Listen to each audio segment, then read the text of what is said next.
Buenas tardes para todos. Para los padres de familia y cuidadores que no pudieron asistir a la escuela para familias, programada para el día martes de la presente semana, hacemos llegar este video informativo abarcando la temática tratada durante la escuela, entendiendo que es información necesaria y relevante que ustedes como padres y cuidadores deben conocer. Entendemos que para todos no es fácil conectarse, asistir a las formaciones sincrónicas que estamos realizando y por ende enviamos este video. Los temas tratados fueron la ruta de atención ante situaciones de amenaza, inobservancia o vulneración de derechos y algunos mecanismos de autoprotección para la atención a la primera infancia. Primero hablamos e hicimos un reconocimiento entendiendo la celebración del Día del Niño que se ha venido realizando en la presente semana con actividades dirigidas por las docentes y la velada cultural que realizamos también todo el equipo del talento humano. Hablamos sobre la importancia de saber por qué se celebra el Día del Niño y es que como bien está planteado en la Declaración de los Derechos de los Niños de 1959, sustituida por la Convención sobre los Derechos de los Niños el 20 de noviembre de 1989, se conmemora y se recuerda realmente los derechos de los niños y las niñas. El derecho a la salud, a una educación de calidad, a una sana convivencia, a una crianza respetuosa, a ambientes alejados de violencia física, sexual, psicológica, a ambientes de cuidado y de respeto, tanto en el hogar como en los centros educativos y en la sociedad en general. Por ende, como lo plantea la Organización de las Naciones Unidas, se dedica un día a fomentar la fraternidad entre los niños y las niñas del mundo y promover su bienestar. Sin embargo, nuestro llamado es a que no solamente sea ese día, el día 20 de abril, que es el Día Internacional, sino que todo el año nosotros sembremos esa semilla de bienestar para nuestros niños, garantizando todos sus derechos, digamos, mitigando cualquier situación de violencia que se pueda presentar. Por ende, como ustedes saben, hace unas semanas se aprobó en Colombia el proyecto de ley desde el Código Civil que busca prohibir cualquier tipo de maltrato o castigo físico dirigido a los infantes o adolescentes. No implica una sanción, digamos, penal, pero sí es un compromiso pedagógico para que nosotros eliminemos de nuestra crianza cualquier tipo de violencia, entre las que muchas veces hemos normalizado como el chancletazo, la palmada, el pellizco, creyendo que a lo mejor fueron parte de nuestra crianza y hoy estamos bien, ¿no? Hoy somos personas educadas y no nos pasó nada. Sin embargo, como lo plantean los derechos de los niños y las niñas y el mismo proyecto de ley del cual estamos hablando, deben eliminarse y debe más bien transformarse esa crianza en una crianza respetuosa. En ese sentido, recalcamos algunos aspectos y es que muchas veces, tal vez por el pensamiento sesgado de que fuimos criados con esas actitudes o actividades, cuando nosotros decimos que debemos eliminar los golpes, entendemos que se acabó la disciplina, que vamos a crear una nueva generación de holgazanes, de vándalos, criminales. Cuando decimos que debe acabarse el maltrato, muchas veces entendemos que se acaban las normas. Y es que realmente la crianza libre de golpes, libre de castigos y libre de palmadas, sí disciplina, con claridad, con límites, con normas y con consecuencias en lugar de castigos. Cuando nosotros criamos con consecuencias en lugar de castigos, estamos enseñando habilidades sociales y permitimos que los niños nos obedezcan, no por miedo, sino por respeto. El cerebro de los niños es incapaz de aprender una habilidad cuando tienen miedo, cuando sienten dolor físico. ¿Por qué? Porque se activa el sistema límbico del cerebro, el cual hace que cuando nos regañen o cuando nos amenazan o cuando nos pegan, pues se paraliza, lo que ocasiona es que huyamos, lloremos, demos palmadas y golpes y no aprendimos nada. Seguramente esa situación va a volverse a repetir. Cuando nosotros actuamos con violencia hacia nuestros hijos, les estamos enseñando que la violencia es el medio para solucionar los conflictos y seguramente cuando sean adolescentes o adultos pues lo van a poner en práctica. Además, posiblemente ellos van a repetir esos mismos patrones de crianza con sus hijos cuando sean mayores. Debemos saber además que el castigo y el dolor y la crianza basada en la violencia tiene consecuencias a largo plazo se explica el hecho de que muchos tengamos problemas con la alimentación, de pronto algunos problemas psicológicos, depresión, ansiedad, dificultad para dormir, problemas con el alcohol, ansiedad. Por ende, el llamado es a actuar, a tener paciencia claramente en ese proceso de crianza, a formarnos para garantizarle a los niños espacios de real aprendizaje, aunque se presenten dificultades, y a brindarles opciones y posibilidades en su actuar.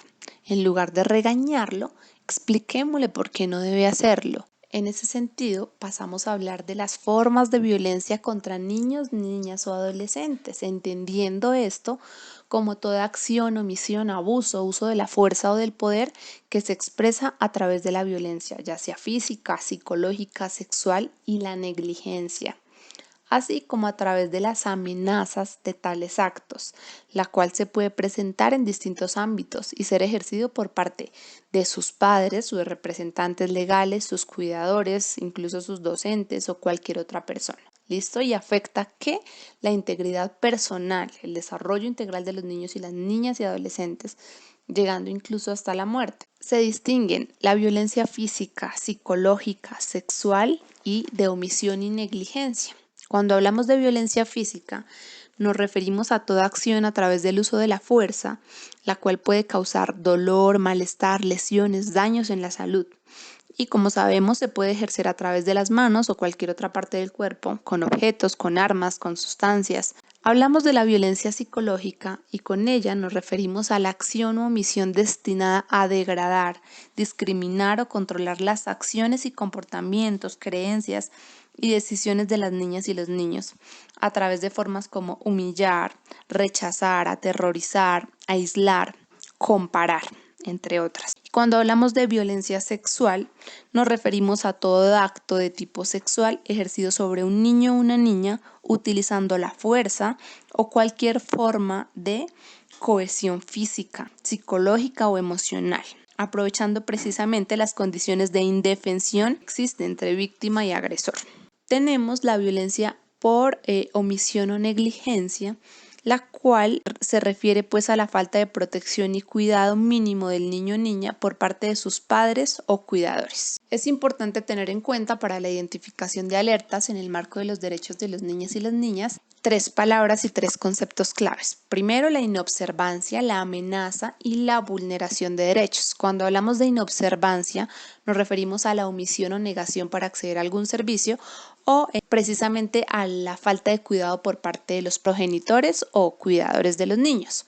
Cuando hablamos de amenaza nos referimos a que existe una situación de peligro o de riesgo para ejercer el pleno o desarrollo de los derechos de las niñas y los niños.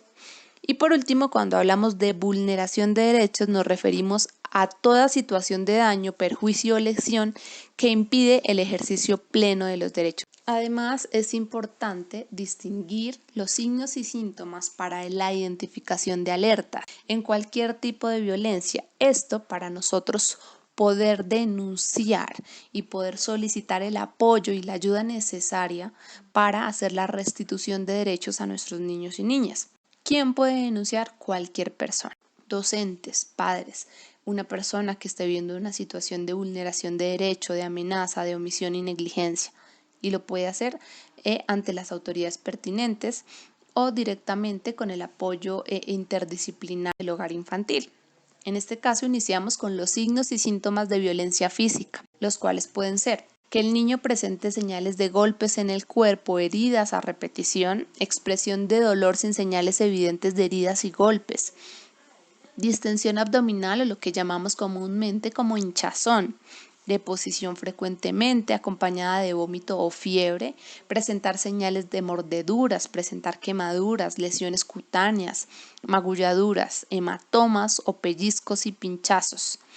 Además, que se muestre cansado frecuentemente. Cuando hablamos de los signos y síntomas de violencia psicológica, pueden destacarse el hecho de que el niño o la niña manifieste sentimientos de tristeza y frustración frecuentemente, que llore con facilidad, un miedo intenso, que se note pasivo, retraído, tímido, que tenga aislamiento en actividades de rutina, que se cause daño a sí mismo, que presente cambios repentinos en su comportamiento, dificultad para dormir o que duerme mucho tiempo, que presente de pronto miedo a dormir solo, pesadillas recurrentes, enfado o agresión y que se aleje de otras personas. Dentro de los signos y síntomas de la violencia sexual, y hay que aclarar que para activar esta ruta siempre inicia por sector salud, siempre, sin importar el tiempo que haya transcurrido desde que pasó el hecho de violencia. Y los signos y síntomas pueden ser que manifieste que le duele o siente rasquiña en sus genitales, presenta sangrado en sus genitales,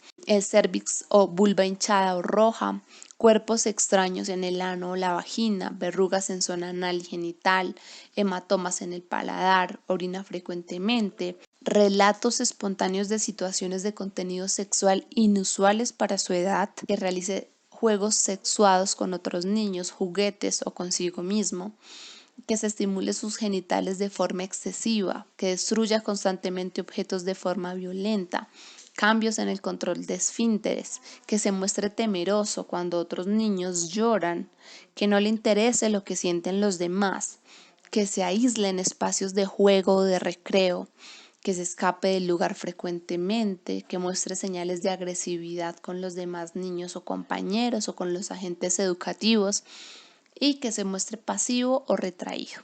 Cuando hablamos de signos y síntomas de omisión y negligencia, nos referimos al hecho de que algunos niños manifiesten no haber desayunado, que pidan comida incesantemente a los demás niños y niñas o al talento humano del hogar infantil, que se presenten continuamente con ropa en mal estado, signos físicos de desnutrición, como por ejemplo cabello despigmentado, fino, seco, opaco, escaso, que muestre cansancio permanentemente, que presente enfermedades leves recurrentes, que tenga apariencia física descuidada y sucia, que presente accidentes frecuentes por falta de supervisión, que falte al hogar infantil de forma habitual, que presente hábitos y horarios inadecuados, piojos, que acuda enfermo con falta de atención médica o odontológica a los servicios de manera recurrentemente, entre otros. También adicionamos unos signos de alerta en el contexto familiar, los cuales pueden ser que se observe que la familia o cuidadores presentan parámetros rígidos como parte de la crianza del niño o niña,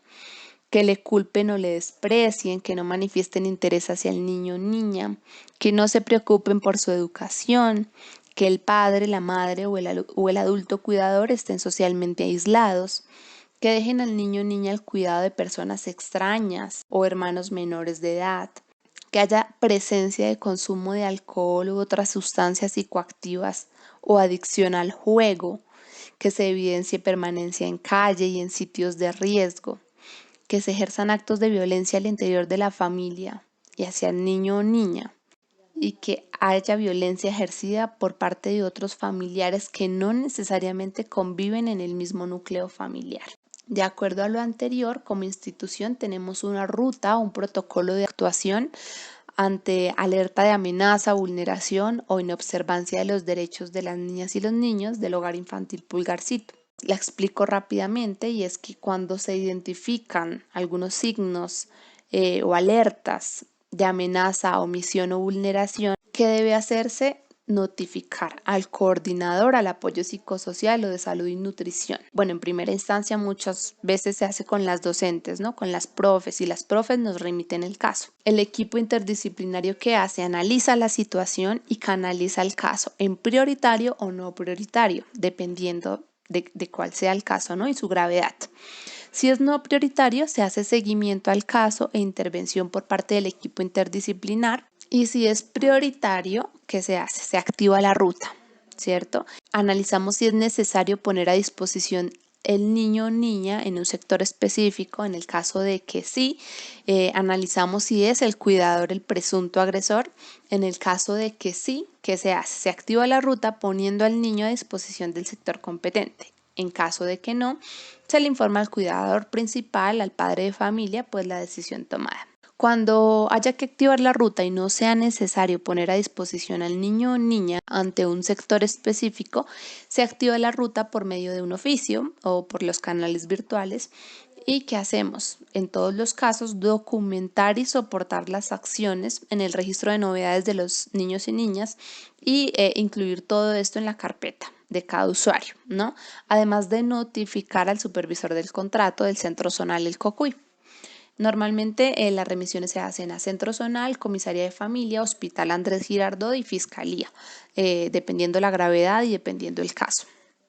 Entonces, esa es la ruta que manejamos como institución para que ustedes la conozcan y sepan cómo funciona, a dónde hay que acudir, cómo se hace el proceso.